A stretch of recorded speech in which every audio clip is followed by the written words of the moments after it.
Puji nama Tuhan, Shalom, selamat pagi. Renungan pagi hari ini Sabtu 18 Oktober 2025 berjudul Sisa yang disucikan, disertai dan dilindungi. Di dalam Yesaya pasal 4 ayat 4 sampai ayat yang kelima, demikianlah firman Tuhan.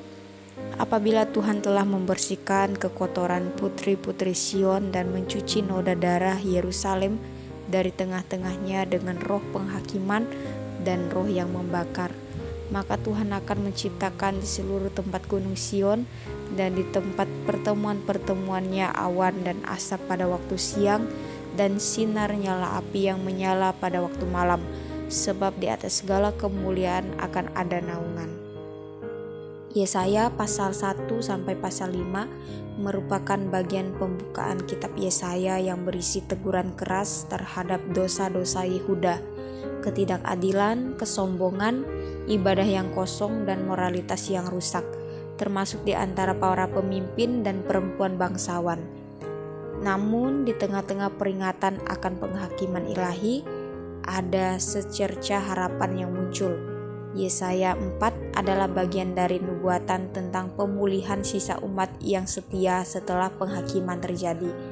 Yesaya pasal 4 ayat 2 sampai 6 adalah nubuatan mesianik yang menuju pada masa depan di mana Tuhan akan menyisakan orang-orang yang setia. Mereka akan disucikan, Tuhan akan menyertai dan melindungi mereka dengan kemuliaannya. Renungan ini akan dibagi dalam 3 bagian. Bagian pertama, pembersihan Sion oleh Tuhan, ayat 4. Kata membersihkan dan mencuci di sini menunjukkan tindakan Tuhan sendiri untuk menyucikan Yerusalem, kota yang telah najis karena dosa-dosa penduduknya. Roh penghakiman dan roh yang membakar adalah metafora dari proses ilahi, penghakiman Tuhan yang keras seperti api, tetapi bukan untuk menghancurkan, melainkan untuk menyucikan sisa umatnya. Dalam konteks pasal sebelumnya, Yesaya pasal 3 ayat 16 dan seterusnya, putri-putri Sion melambangkan bangsa yang sombong dan penuh kemewahan yang akan dihancurkan agar disisakan hanya orang-orang yang rendah hati dan takut Tuhan. 2. Penyertaan dan kehadiran Tuhan, ayat 5.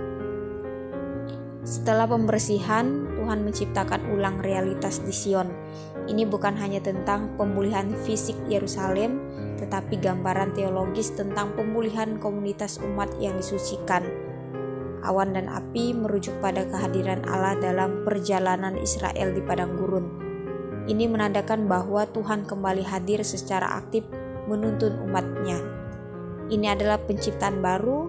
Kata Ibrani yang digunakan di sini adalah bara, sama seperti dalam Kejadian 1 ayat 1 menandakan tindakan kreatif Tuhan yang hanya bisa dilakukan olehnya. Bagian 3, perlindungan atas kemuliaan, ayat 5 bagian B. Kemuliaan di sini mengacu pada manifestasi hadirat Tuhan di antara umatnya yang sudah disucikan. Naungan mengacu pada perlindungan ilahi, seperti tenda yang melindungi umat di padang gurun.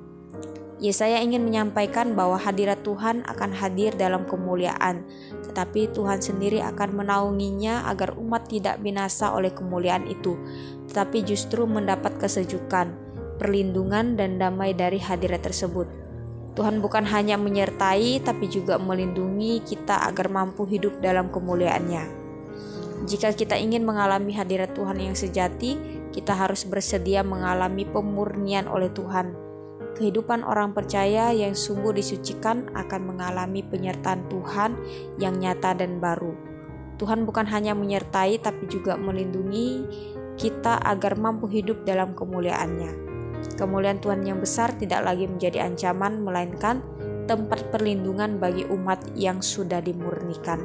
Amin. Tuhan Yesus memberkati dan menyertai kita sepanjang hari ini.